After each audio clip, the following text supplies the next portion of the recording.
Jenni Minto, to be followed by Beatrice Wishart. Thank you. Thank you, Presiding Officer. Yesterday, my journey to this place started with catching the 7 AM Seamile ferry, the Hebridean Isles, operated by CalMac. For islanders, as Dr Allan has said, our ferry service beats the weather as a topic of conversation.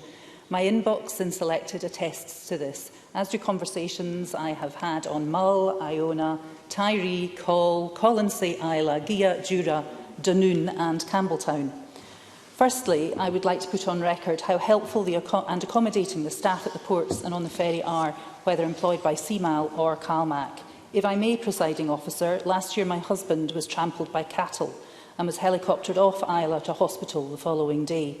The CalMac staff ensured I was able, at very short notice, to get on the ferry to be with him in Glasgow.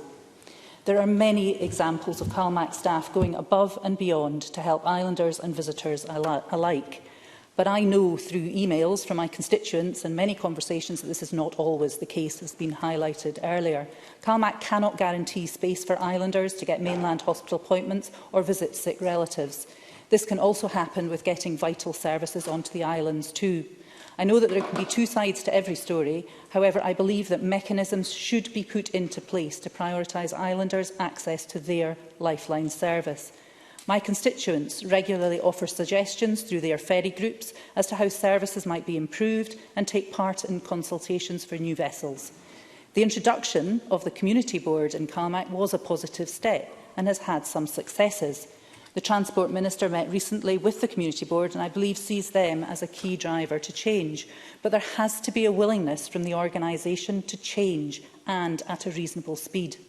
CalMac's website says of the Community Board that its primary purpose is to be the voice of the communities and provide the community view to CalMac.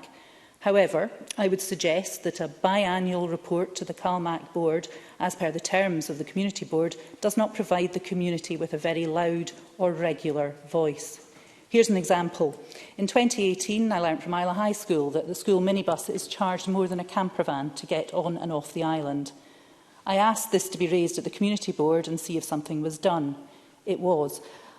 However, I think everyone will agree that living on an island should not be a barrier for kids to attend cultural or sporting events. It's taken 3 years for that change to happen, and it begs me to ask the question, why?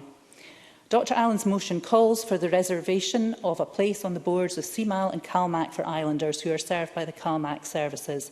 To be honest, I'm slightly taken aback that this is not already the case. CalMac's board meetings for the 5th of May this year state there was no West of Scotland Islanders on the board. The board skills matrix required board members to have an understanding and appreciation of stakeholders, including communities. I'm interested to know what defines an understanding and appreciation of. Is it simply enough to have been on a CalMac ferry and visited one of the islands they serve to tick the boxes of that skills matrix? May I also suggest that both organisations need to increase the diversity of their boards? When lived experience, as others have mentioned, is given such a high priority in all walks of life, why not on CalMac ferries and Seamile? It happens elsewhere. Neil Bibby talks about representation on boards. British Columbia Ferries Board comprises 4 directors nominated by Coastal Regional District, 1 director nominated by the trade union and 4 directors appointed by the province. So, to finish, Presiding Officer, this year the people of Scotland elected a parliament which is reflective of our diverse country. It is time, I believe, that the boards of the 2 organisations who are responsible for decision-making on the lifeline ferry services of Argyll and Bute, Clyde Islands, the Inner Hebrides and the Western Isles are shaped to formally incorporate the voice of the communities they serve. Thank you.